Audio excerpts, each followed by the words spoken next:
नमस्कार दोस्तों, मैं हूं मुकेश टंडौतिया। कहानियां लिखता हूं, फिर आपको सुनाता हूं। आज अपने कहानी संग्रह से एक काल्पनिक कहानी लेकर आया हूं, जिसका शीर्षक है लव फॉर फॉरएवर पार्ट 1।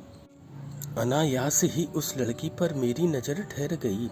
उसे देखते ही दिल में अजीब सी सिहरन हो उठी। ऐसा लगा जैसे बरसों पुरानी चोट में फिर से दर्द उठा हो। सोचा ये वो है?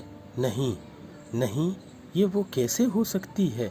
किंतु लग तो वही रही है, लेकिन कहाँ वो परियों की राजकुमारी और कहाँ ये सेल्स गर्ल। विश्वास नहीं होता, किंतु मैं उसे कैसे भूल सकता हूँ जिसे मैं आंखें बंद कर भी महसूस कर सकता था। क्या आज मैं धोखा खा रहा हूँ? मेरी सोच ठहर सी गई।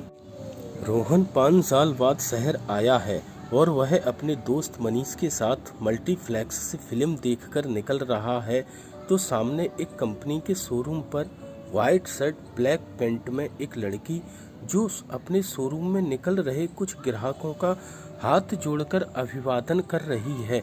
उसे देखकर वह ठहर सा गया। हजारों सवाल उसके दिमाग में उमड़ने लगे। तभी मनीष ने उसे पलटकर आवाज दी, क्या हुआ? तू ठहर क्यों गया? क्या देख रहा है? ये वही है ना? मैं इसको कैसे भूल सकता हूँ? ये सुनैना ही है। रोहन मनीष की तरफ इशारा करते हुए बोला था। मनीष थोड़ा विचलित सा हुआ, किंतु उसने सिर्फ इतना कहा कि हाँ। मनीष का जवाब संतोषजनक था, किंतु रोहन का दिल व्यथित हो उठा। उसे यकीन नहीं हो रहा कि एक इतने बड़े रईस खानदान पैसे वाले घर की लड़की आज इस तरह एक छोटी सी नौकरी कैसे? क्या हुआ? क्या परिवार को बिजनेस में लॉस हुआ, या किसी ने उन्हें धोखा दिया, या कोई अन्य कारण है? इस तरह के हजारों सवाल उसके मस्तिष्क में अचानक से आई काली मेघों की गड़गड़ाहट की तरह उमड़ने लगे, जिनके जवाब वह तत्काल जानना चाहता था। क्या सोच रहा है यार?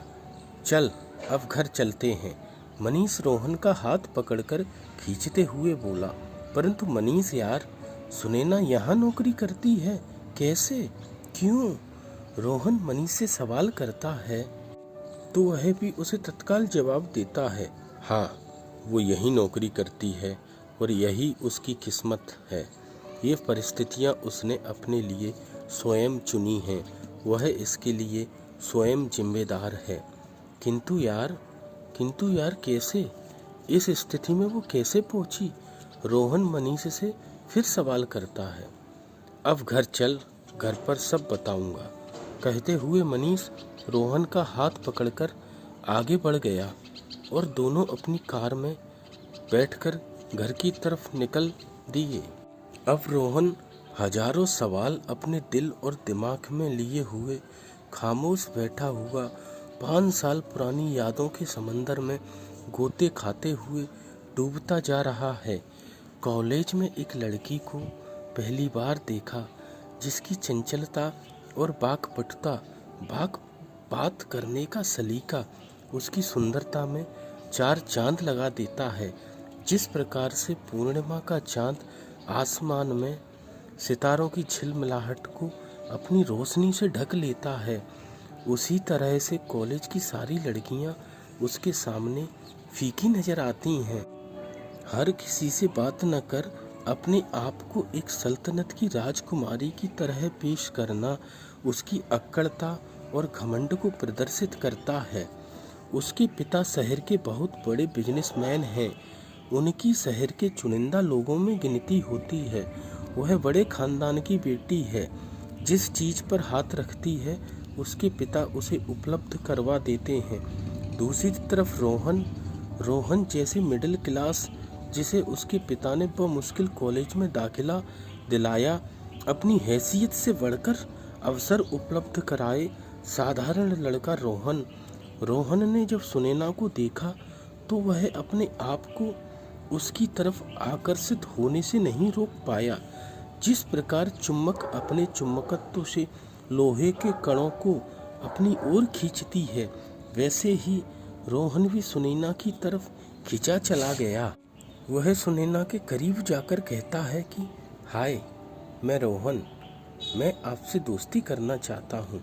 रोहन ने सुनैना से इतना कहा ही था कि जिस प्रकार से थाली में रखी कटोरियाँ थाली को हाथ लगाते ही बजने लगती हैं, वैसे ही सुनैना के आसपास खड़ी सहेलियाँ बोलने लगीं, ये लो एक और जनाब। हाँ, सुनैना को तो हर रोज सैकड़ों लोग आकर प्रपोज करते हैं। सुनैना की सहेली को बात काटते हुए रोहन बोला, माफ़ी चाहता हूँ, मैं प्रपोज नहीं कर रहा, मैं तो सिर्फ दोस्ती का हाथ बढ़ा रहा हूँ। तभी सुनैना रोहन पर पलटवार करती है, जो भी हो मिस्टर, मुझे ना किसी के प्रपोजल एक्सेप्टेड है और ना ही दोस्ती। मैं यकीन में सिर्फ तुम्हारे जैसे चीफ देहाती लड़कों को अपना गुलाम बनाना ज़रूर पसंद करूँगी। अगर मेरी गुलामी और चापलूसी करना पसंद है तो जॉइन माय ग्रुप। सुनैना की बात सुनकर रोहन शांत भाव से हल्का मुस्कुराया और चुपचाप वहाँ से पलट गया। वह अब जान गया था कि सुनैना बाहर जितनी खूबसूरत व आकर्षित है, अंदर उतनी ही विपरीत है। कॉलेज में वक्त बीतता गया। रोहन ने फिर कभी सुनैना की तरफ नज़र उठाकर नहीं देखा। वह अपने काम से काम रखता, अपने हर कार्य को पूर्ण लगन, मेहनत और शिद्दत से करता। कुछ समय में ही वह अपने कॉलेज में सूर्य के तेज की भांति चमकने लगा। वह हर चीज़ में अव्वल आता, चाहे वह पढ़ाई हो या स्पोर्ट्स हो। उसकी ख्याति संपूर्ण कॉलेज में फैलने लगी। अब रोहन कॉलेज में आकर्षण का केंद्र बन गया था। अब हर लड़की उससे दोस्ती करना चाहती थी। एक बार वॉलीबॉल का इंटर कॉलेज टूर्नामेंट का आयोजन हो रहा था। फाइनल मैच में टीम का कप्तान रोहन जैसे ही विजय पॉइंट लेता है, पूरा कॉलेज परिसर सीटियों और तालियों से उसका स्वागत करता है। पूरी टीम के सदस्य उसे कंधे पर उठाकर ग्राउंड के चक्कर लगा रहे हैं। उसे नीचे उतारकर सभी गले लगाते हैं।